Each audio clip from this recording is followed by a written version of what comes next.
வணக்கம் நட்புகளே. சிந்தையில் செதுக்கப்பட்ட கதைகளை உங்களின் செவி வழியே செலுத்தும் முயற்சியினூடே செழிலி ஆடியோ நாவல்ஸுக்கு உங்களை வரவேற்பது உங்கள் செழிலி. இன்னைக்கு நாம கேட்க போற கதை உருவமறியா உயிர் காதலே. இந்த கதை உங்களுக்கு பிடிச்சிருந்தா லைக் பண்ணுங்க, ஷேர் பண்ணுங்க, கதையை பத்தின கருத்துக்களை கமெண்ட் பண்ணுங்க. மறக்காம பக்கத்துல இருக்க பெல் ஐக்கான தட்டி விடுங்க. அப்பதான் நாங்க போடுற கதையோட நோட்டிபிகேஷன் உங்களுக்கு உடனுக்குடனே கிடைக்கும்.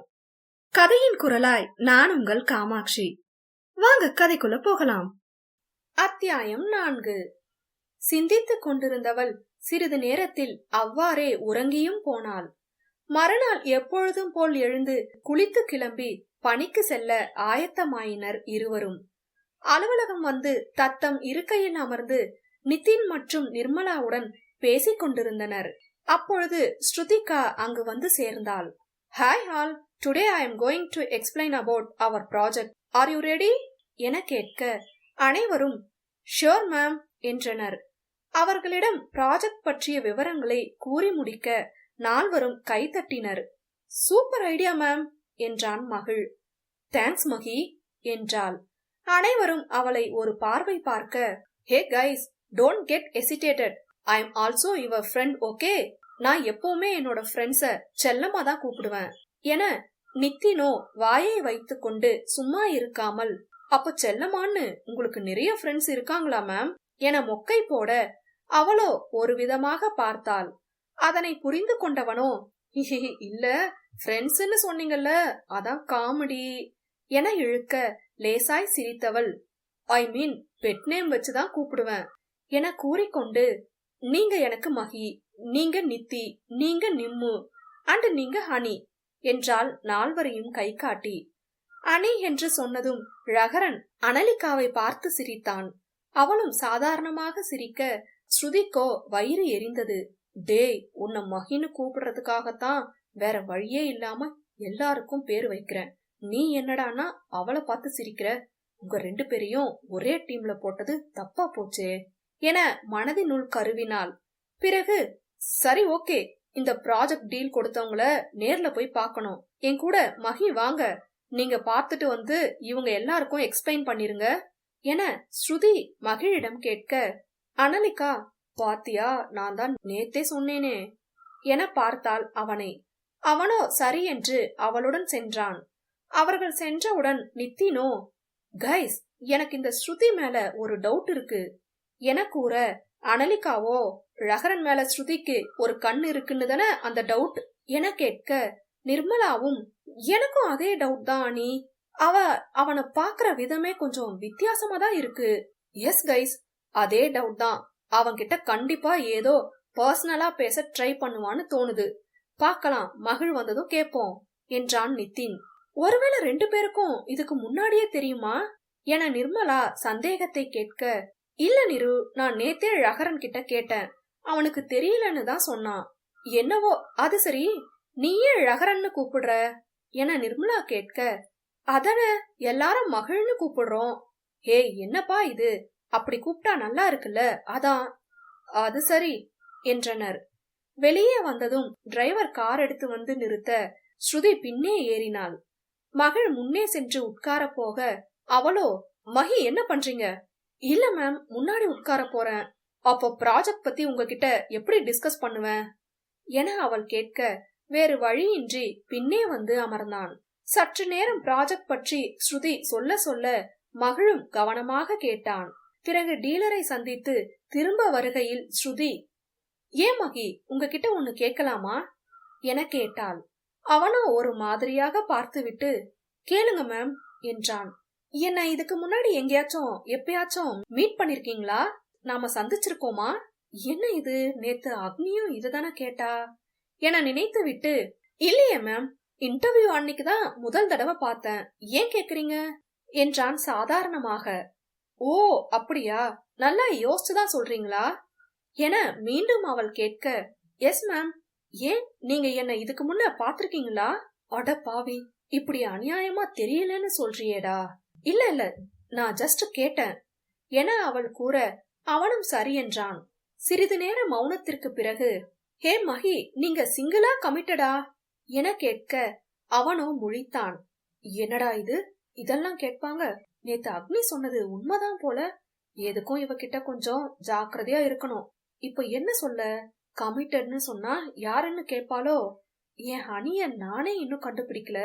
எதுக்கு வம்பு, சிங்கிள்னு சொல்லுவோம் என மனதில் நினைத்து விட்டு, சிங்கிள் தான் மேம் என்றான். ஓ சூப்பர், இன்னும் என்ன மேம்னு கூப்பிட்டு இருக்கீங்க? உங்களுக்கு என்ன எப்படி கூப்பிட தோணுதோ அப்படி கூப்பிடுங்க, இந்த மேம் எல்லாம் வேணாம். ஓகே ஸ்ருதி என்று கூறிவிட்டு திரும்பி கொண்டான். எப்பவும் என்ன சுகான்னு தானே கூப்பிடுவ, உனக்கு என்னதான் ஆச்சு என மனதினுள் குழம்பிக் கொண்டிருந்தாள்.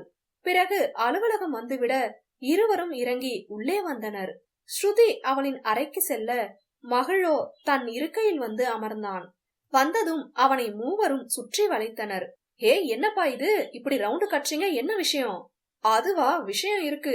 ஸ்ருதி உன்கிட்ட என்ன பேசினா இன்னைக்கு என நித்தினும், ஏதாவது பர்சனலா பேசிருப்பாளே என அனலிகாவும், உன்னை பத்தி என்ன கேட்டா என நிர்மலாவும் கேட்க அவனோ திரு திருவென முழித்து விட்டு, ஏய் இதெல்லாம் எப்படி பார்த்த மாதிரி கரெக்டா சொல்றீங்க, எப்படி என கேட்டு அனலிகாவிடம் திரும்பியவன், இது உன் வேலைதானா என கேட்க அவளோ இல்லை என தலையாட்டினாள்.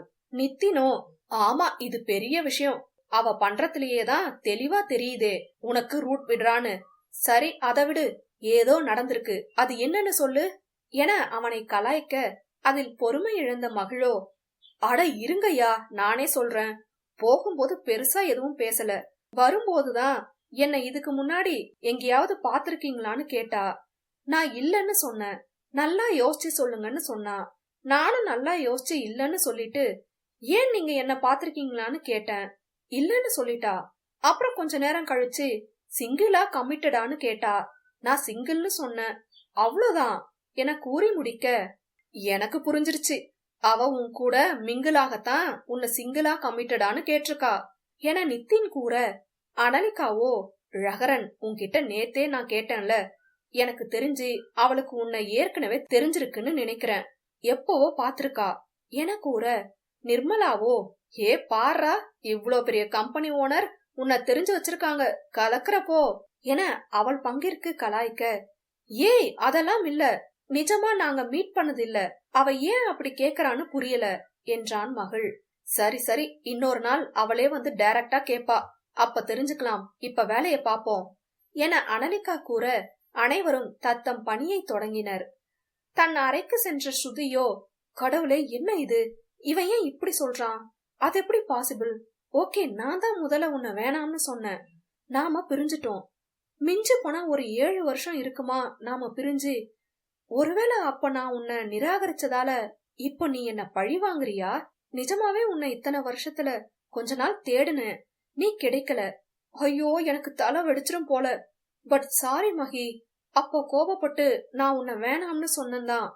ஆனா இன்டர்வியூ அப்போ உன்னை பார்த்த அந்த செகண்ட் எனக்குள்ள எவ்வளவு ஹாப்பி தெரியுமா, நீ என்ன தேடிதான் வந்திருக்கேன்னு நினைச்சேன், இனிமே உன்னை விட்டு விலக கூடாதுன்னு நினைக்கிறேன் என மனதினுள் நினைத்து கொண்டே தன் மொபைலில் அவர்கள் இருவரும் தங்கள் 15ஆம் வயதில் சேர்ந்து எடுத்த புகைப்படத்தை பார்த்தவாறு பேசினாள் ஸ்ருதிகா.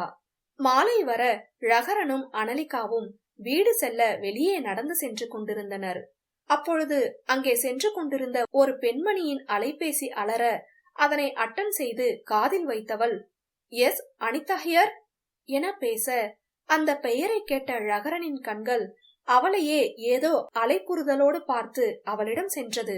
ஹலோ ஒரு நிமிஷம் என்றவன் அப்பெண்ணின் கையை ஏதோ உந்துதலில் பிடித்துவிட, அப்பெண்ணோ கன்னட மொழியில் ஏதோ திட்டினாள். உங்க சொந்த ஊர் எது என ஏதோ ஒரு தவிப்புடன் அவன் கேட்க, அவளோ மேலும் திட்டியவாறு தன் கையை உருவ முயற்சித்தாள். அனலிகாவும், ஏய் ரகரன் என்ன பண்ற, விடு அவங்கள என்று கூற, அப்பொழுதுதான் அவளின் நெற்றியில் இருந்த குங்குமத்தை பார்த்தான். பட்டென அவள் கையை விட்டவன், சாரி சாரி மிஸ் அண்டர்ஸ்டாண்ட் என கூறி மன்னிப்பு கேட்க, அப்பெண்ணோ இவனை பார்த்து முறைத்து விட்டு சென்றாள். அங்கேயே தலையில் கை வைத்து அமர்ந்தான். நடப்பதை பார்த்து கொண்டிருந்த அனலிகாவோ பதறி அவன் அருகே சென்று, ஹே ரகரா என்ன ஆச்சு, ஆர் யூ ஓகே, யார் அந்த பொண்ணு, தெரிஞ்ச பொண்ணா என கேள்வி மேல் கேள்வி கேட்க, அவனோ தெரிஞ்ச பொண்ணா என்ற கேள்விக்கு மட்டும் இல்லை என தலையாட்டினான். பிறகு முதல்ல இவன் ரிலாக்ஸ் ஆகட்டும், அப்புறம் கேட்கலாம் என நினைத்தவள், okay okay calm down, relax என அவனின் முதுகை தடவி விட்டாள். சிறிது நேரத்தில் தன்னிலை அடைந்தவன், சொல்றான் அக்னி வா என்றவாறு எழுந்து நடக்க ஆரம்பிக்க, அனலிகாவும் அவன் என்ன கூறப்போகிறான் என்ற ஆவலுடன் அவனுடன் அமைதியாக நடந்து சென்றாள்.